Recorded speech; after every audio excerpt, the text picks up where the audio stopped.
Good morning students. आप सभी का वेलकम है क्लास में। इससे पहले वाली जो क्लास थी बच्चों, कल जो मैंने क्लास डाली उसमें रस पढ़ाई थे, वीर रस, करुण रस, लेकिन वो शायद क्लियर नहीं दिख रहा। वो कुछ टेक्निकल प्रॉब्लम थी, फ़ोन में थी, इसीलिए बच्चों स्पष्ट नहीं आ पाया। तो एक बार हम उसको दोबारा से रिपीट कर लेते हैं कि वीर रस के जो अंग थे रस के, उसमें कौन कौन से अंग किस किस प्रकार से होते हैं, और उसका जो एग्ज़ाम्पल था वो भी एक बार हम देख लेते हैं दोबारा बच्चों, ताकि आप को मिस्टेक ना करें कोई। और एक और बात है कि अगर समझ नहीं आता है पढ़ाया हुआ, अगर आपको ठीक नहीं लगता है, तो आप सभी स्टूडेंट से रिक्वेस्ट है कि आप मुझसे सीधे बात करें, किसी और से कहने के बजाय आप मुझसे कहें कि जो समझ नहीं आता दोबारा से रिपीट कर लेंगे। जहाँ तक नोट्स बनाने का सवाल है कि समझ नहीं आ रहा कैसे लिखें, क्योंकि मैं केवल संकेत देती हूँ, इस तरह से नहीं लिखवाती। तो ये सब हम रिपीट करेंगे जब हम कॉलेज में आएंगे। तो मैं सिर्फ समझाने के लिए मैं आपको यहाँ बता रही हूँ। एक बार समझेंगे तो दोबारा से नोट्स मैं ज़रूर बनवा दूँगी। ये जो इकाई है इसके सारे गुण, दोष, रीतियाँ, रस की परिभाषा और अवयव सभी मैं दोबारा से रिपीट करवाऊँगी। तो इसमें इस तरह से आप हेडेक ना लें कि समझ नहीं आया या नोट्स कैसे बनाएं, हमें ये नहीं पता चल रहा कि हम कैसे लिखें। बाकी मैं बताती हूँ, जो भी लिखना होता है वो मैं बोर्ड पे भी लिखती हूँ। कुछ ही चीज़ें हैं जो अपने आप लिख सकते हो आप, उनको ही मैं छोड़ती हूँ। और अब आप स्कूल में नहीं हैं बच्चों कि आपको उसी तरह का पैटर्न हो कि जो लिखा जाए। आपके लिए सारा जो मसौदा है वो मैं ही तैयार करके दूँ, तो फिर आपकी क्षमता कैसे बढ़ेगी, कैसे लिखोगे आप अपने आप से। ये कोई मतलब नहीं होता है कि कैसे लिखें, क्योंकि मैं एक एक अक्षर, एक एक लाइन, एक एक वाक्य मैं आपको बताऊं और फिर आप लिखें। तो फिर आप बड़े कब होगे, आप अपनी क्षमता कब विकसित करोगे। मैं केवल समझाती हूँ कि गुण होते क्या हैं, रीति होती क्या है। जब समझ आता है तो एक की 10 लाइन हम अपने आप लिख सकते हैं। और अगर नहीं समझोगे, अगर आप ये चाहते हैं कि मैं ही आपको सब कुछ लिख कर दूँ, तो फिर आपकी क्षमता, कैपेसिटी नहीं बढ़ पाएगी। इसलिए ये आपके ऊपर डिपेंड करता है कि आप क्या चाहते हैं। कि पिछले साल मैडम कैसे पढ़ाती थी, क्या करते थे, वो उनका तरीका था। हर एक व्यक्ति की अपनी शैली होती है बच्चों। मैं आपको मौलिकता जो होती है वो सिखाना चाहती हूँ, कृत्रिम नहीं कि बना बनाया माल, या मैं सारी मेहनत कर लूँ, आप सिर्फ मुझे देख देख के लिखते जाएं। नहीं, ऐसा नहीं। मैं चाहती हूँ कि आप खुद से लिखना सीखें। इसीलिए मैं आपको समझाती ज़्यादा हूँ। लिखने के लिए तो प्रेशर डाला ही नहीं कि आप इसके नोट्स भी बनाओ या लिखो ही लिखो। लिखा हुआ तो बहुत जगह मिल जाएगा, आप गाइड लाएंगे तो उसमें भी लिखा हुआ खूब मिल जाएगा। तो लिखने से फ़ायदा क्या है, फ़ायदा तो समझने से है। आपको समझ आ गया तो आप अपने आप से भी लिख पाओगे, तो वो अच्छी बात रहेगी। तो सभी से रिक्वेस्ट है, अगर कुछ समझ नहीं आता या मेरा तरीका जो आपको पसंद नहीं है, तो वो मैं बदल नहीं सकती, बदलना आपको ही पड़ेगा। लेकिन जो चीज़ समझ नहीं आती है वो आप ज़रूर मुझसे शेयर करें बच्चों। मुझसे ही आप पहले बताएं, ताकि मैं उसको रिपीट कर सकूं, या फिर आपको पर्सनली भी मैं किसी भी स्टूडेंट से बात करके उसको बता सकूं। क्योंकि सभी को समझ नहीं आ रहा, ऐसा तो है नहीं।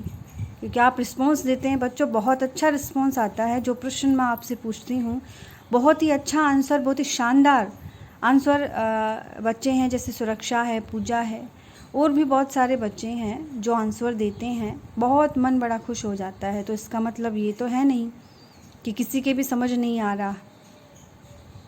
अब किसी एक के समझ नहीं आ रहा तो वो सारा दोष मेरा नहीं है, लेकिन फिर भी मैं बहुत कोशिश करूँगी कि मुझसे कांटेक्ट करें और मैं आपकी प्रॉब्लम को हल करूँ, क्योंकि प्रॉब्लम मुझसे ही है, किसी और से नहीं है। तो आप मुझसे शेयर करेंगे तो मैं बहुत अच्छे से, वेलकम है कि आप मुझसे बताएं तो सही कि क्या समझ नहीं आया। बताए तो सही आप मुझसे, तो ही तो मैं उसका सॉल्यूशन कर पाऊँगी। किसी दूसरे को बताने से सॉल्यूशन वो नहीं कर देगा। इसलिए और मन पे नहीं लेती मैं बातों को, आप भी ना लें बच्चों। जो प्रॉब्लम है वो शेयर करनी चाहिए, बहुत ईजी सी बात है ना। इसमें तो ना तो किसी से द्वेष रखने की बात है, बाकी कोई ज़्यादा ही आपको किसी को मुझसे प्रॉब्लम है तो वो प्लीज़ मुझसे कांटेक्ट करें। अगर समस्या का हल ज़रूर निकलेगा, नहीं निकलेगा तो भी हम कोशिश करेंगे कोई ना कोई रास्ता निकालने का। तो चलिए देखते हैं। वीर रस मैंने लिखवाया था बच्चों, लेकिन बोर्ड पे वो ठीक से नहीं दिख रहा था। मैंने तब वीडियो देखी मेरी बनाई हुई तो मुझे नहीं लगी ठीक, इसलिए दोबारा से रिपीट करते हैं। चलिए, वीर रस का अस्थायी भाव उत्साह होता है। आलम्बन विभाव, उसमें शत्रु और शत्रु का उत्कर्ष। आश्रय कौन होता है? नायक और वीर पुरुष। उद्दीपन विभाव क्या हो सकते हैं? रिपु यानी शत्रु की गर्वोक्ति। मारु आदि राग, रण युद्ध के समय गाया जाता है मारु राग। रणभेरी यानी जो युद्ध के समय जो बजाई जाती है ना, वो जिसको बोलते हैं, अरे शहनाई टाइप की जिसको पुंगी बोलते हैं। रण कोलाहल यानी युद्ध का जो शोर है वो, ये सब अंग हैं वीर रस के। इसका एग्जाम्पल जो मैंने आपको लिखवाया था उस पर भी एक बार नज़र हम डाल लेते हैं। देखिए बच्चों, मैंने आपको एग्जाम्पल लिखवाया था वीर रस का, ये वाला। मैं सत्य कहता हूँ सखे, सुकुमार मत जानो मुझे। यमराज से भी युद्ध में प्रस्तुत सदा जानो मुझे। हे सारथे हैं द्रोण क्या, आवे स्वयं देवेंद्र भी। वे भी न जीतेंगे समर में, आज क्या मुझसे कभी। ये मैंने आपको वीर रस का एग्जाम्पल है वो आपको लिखवाया था। ठीक, अब सभी रस, जैसे श्रृंगार रस किसे कहते हैं, वीर रस किसे कहते हैं, तो ये सिर्फ 1-1.5 लाइन की 2 लाइन की परिभाषा इनकी है कि वीर रस का स्थायी भाव उत्साह होता है। जहाँ वीरता से पूर्ण कार्य या वीरता से पूर्ण उक्तियाँ सुनकर मन में जो उत्साह का भाव जागृत होता है, वहाँ वीर रस होता है। तो ये तो हम अपने आप से भी लिख सकते हैं, या इतने छोटे बच्चे हो कि आपको ये 2 लाइनें भी आप खुद से नहीं बना सकते, तो वो तो बड़ी शर्म की बात है। सीखो ना, खुद से सीखो। एक बार गलत लिखोगे अच्छा नहीं लगेगा, दोबारा लिखोगे दोबारा गलतियाँ होंगी, लेकिन लिखोगे तो सीखोगे। तो वो मुझे लगता है मेरे एक्सपीरियंस से कि वो ज़्यादा अच्छी बात होगी, स्थायित्व आप में आएगा बच्चों। और अगर नहीं, आप चाहते हैं कि आपका नुकसान हो, तो मैं आपको 1-1 लाइन लिखवा भी दूंगी अगर किसी बच्चे को प्रॉब्लम है तो। नहीं, अन्यथा मुझे कोई दिक्कत नहीं है भाई। मैं तब 10 लाइनें लिखवाती हूँ तो मैं 5 लाइनें और सही, उसमें कौन सी बड़ी बात है। चलिए, इसके आगे मैंने लिखवाया था करुण रस। तो करुण रस का भी आप एक बार एग्जाम्पल देख लीजिए, जो लिखवाया था इसके अंग और इसके एग्जाम्पल। तो एक बार देख लेते हैं बच्चों। ये था अपना करुण रस। स्थायी भाव है शोक। आलंबन विभाव, प्रिय व्यक्ति का दुख, मृत्यु शरीर या इष्टनाश, यानी जो इच्छित वस्तु है उसका समाप्त हो जाना। दुख किस कारण से उत्पन्न हो सकता है ये देखिए। उद्दीपन विभाव, दुख को बढ़ाने का कारण क्या है? आलंबन का रुदन, यानी जो हमारा प्रिय व्यक्ति है अगर वो रो रहा है, जैसे आप आपस में मित्र हैं तो एक दूसरे के दुख को देखकर दुखी हो जाते हैं। मृतक दहा, यादें, स्मरण। अनुभाव क्या होंगे? किस किस प्रकार से शोक व्यक्त किया जा सकता है? अश्रुपात, विलाप, भाग्य निंदा, भूमि पतन, उच्छ्वास यानी भूमि पे गिर जाना, शोक लगता है ना, पड़ जाते धड़ाम से। संचारी भाव इसमें क्या क्या हो सकते हैं? निर्वैध है, मोह, अपसमार, व्याधि, ग्लानि, स्मृति, शम, विषाद, जड़ता, उन्माद आदि। ठीक, ये मैंने आपको कल लिखवा दिया था, लेकिन बोर्ड पे क्लियर नहीं दिख रहा था, इसलिए मैं इसको रिपीट कर रही हूँ। ठीक है बच्चों, और चिंता ना करें, ना समझ आया मैं दोबारा से पढ़ाऊँगी, ज़रूर ज़रूर। सारी चीज़ें पढ़ाती हूँ हर साल दोबारा, और मुझे पूरा विश्वास है एक बार मेरी क्लास लेंगे तो कोई शिकायत रहेगी नहीं। अब ये फ़ोन के माध्यम से क्लास और एक प्रत्यक्ष से हम पढ़ाएं तो उसमें अंतर तो होता ही है बच्चों। तो फ़ोन में तो इतनी थोड़ी बहुत कमियां अपने आप आ जाती हैं। जैसा मैं सामने पढ़ा सकती हूँ ऐसा फ़ोन में पढ़ाने में बहुत अंतर है, आप समझ सकते हैं। तो मुझे खुद से संतुष्टि नहीं होती है, लेकिन क्या करें, मजबूरी है, क्योंकि ये मुझे बहुत कम लगता है। मैं चाहती हूँ मेरे बच्चे मेरे सामने हों, और फिर आपको 1 घंटा भी कम लगेगा, आप चाहेंगे कि मैडम और ज़्यादा पढ़ाएं। ये मैं नहीं, मेरा एक्सपीरियंस बताता है। मैं बोझ नहीं डालती हूँ बच्चों, प्रेशर नहीं डालती, ना ही मैं बनावटीपन सिखाती हूँ कि आपको ऐसे ही लिखना है गंभीरता से, ना, सीखना है, बस सीखना है। एग्जाम्पल है देखी सुदामा की दीन दशा, करुणा करके करुणानिधि रोए। पानी परात को हाथ छुयो नहीं, नैनन के जलसों पग धोए।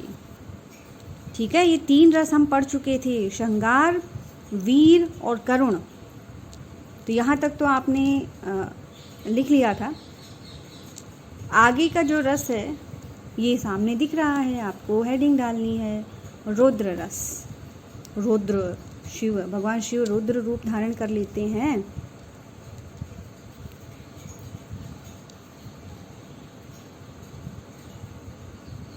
चलिए, स्थायी भाव क्रोध, आलंबन विभाव क्या होगा, यानी किस कारण से क्रोध आ सकता है, ये संभावित है।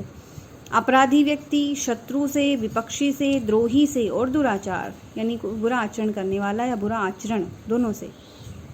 उद्दीपन विभाव में क्या होंगे, क्रोध को बढ़ाने वाली चीज़ें क्या होंगी, कटु वचन, शत्रु के अपराध और शत्रु की गर्भोक्ति। अब शत्रु यहाँ कोई भी हो सकता है, जरूरी नहीं है कि युद्ध क्षेत्र में जाकर ही आपको शत्रु मिलेंगे, है ना। शत्रु तो हमारा मन भी हमारा खुद हो सकता है। शत्रु तो हम भी खुद के खुद बन सकते हैं। जैसे किस कारण से, जैसे आलस्य करते हैं, जैसे दूसरे को दुखी कर देते हैं, कैसे कटुवाणी बोलकर, दूसरे की भावनाओं को न समझकर और दूसरे के साथ बुरा व्यवहार कर कोई दूसरा हमारे साथ करता है तो वो भी वही माना जाएगा, वो हमारा शत्रु हो जाएगा। देखिए, अनुभाव क्या होगा, क्रोध आता है तो कैसे कैसे परिवर्तन होते हैं शरीर में। नेत्रों का रक्तिम होना यानी लाल होना, त्योरी चढ़ना, चढ़ाते हैं त्योरी, होठ चबाना। संचारी भाव इसमें क्या होंगे, यानी क्रोध को पुष्ट करने वाली जो छोटे छोटे भाव हैं, इसके अलावा क्या होंगे, मद यानी घमंड, उग्रता, अमर्ष, स्मृति, जड़ता और गर्व। ये संचारी भाव आएंगे रुद्र रस में। ये एग्जाम्पल आप देख रहे हैं सामने, बोर्ड पे शायद क्लियर दिखता नहीं है बच्चों, इसीलिए आज मैंने इस तरह से आपको दिखाया है। क्या कहते हैं, तुमने धनुष तोड़ा शशि शेखर का, मेरे नेत्र देखो, इनकी आग में डूब जाओगे सवंश राघव, गर्व छोड़ो।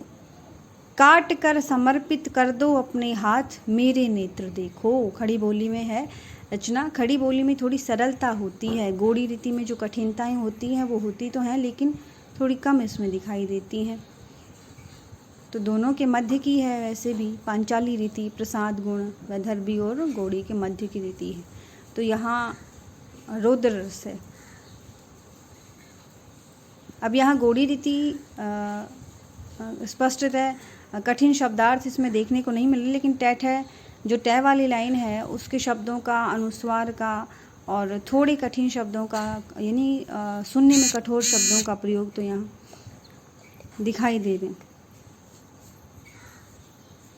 ये उस समय का है जब राम धनुष तोड़ देते हैं स्वयंवर में, और परशुराम भागे दौड़े आते हैं कि किसने मेरे गुरु, मेरे इष्ट देव भगवान शंकर का धनुष तोड़ा है। हिम्मत कितनी किसकी है, इतनी हुई कि जो राम के धनुष को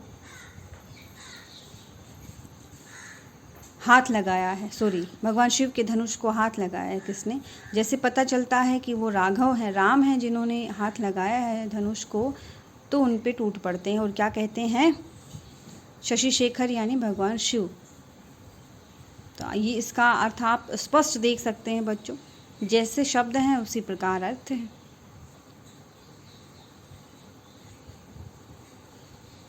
आगे देखिए, दूसरा एग्जाम्पल भी बहुत अच्छा है, देख सकते हैं आप।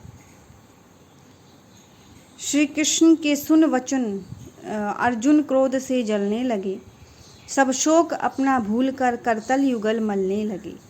संसार देखे अब हमारे, शत्रु रण में मृत पड़े, करते हुए यह घोषणा वे हो गए उठकर खड़े। यहाँ तक ही आप लिख सकते हैं भले, क्योंकि बहुत ज़्यादा बड़ा एग्जाम्पल ज़रूरी नहीं है। बहुत सारे वीर रस के एग्जाम्पल, रुद्र रस के एग्जाम्पल तो महाकवि भूषण जो हम रीतिकाल में पढ़ेंगे, एकमात्र वीर रस के कवि हैं रीतिकाल में, क्योंकि रीतिकाल में श्रृंगार रस की प्रधानता रही है, लेकिन भूषण ही एकमात्र ऐसे कवि हैं जिन्होंने वीर रस में लिखा है। वहाँ भी बहुत सारे एग्जाम्पल देखने को मिल जाएंगे, लेकिन ये थोड़ा इजी पड़ेगा बच्चों और अच्छा भी लगेगा। श्री कृष्ण के सुन वचन अर्जुन क्रोध से जलने लगे। सब शोक अपना भूल कर करतल युगल मलने लगे। संसार देखे अब हमारे शत्रु रण में मृत पड़े। करते हुए यह घोषणा वे हो गए उठकर खड़े। यह आपको नोट करना है। अगला जो रस है अभी मैं अगली क्लास में आपको बताती हूँ। इसमें ये जो वीडियो है इसमें इतना ही जा पाएगा बच्चों, इसलिए धन्यवाद।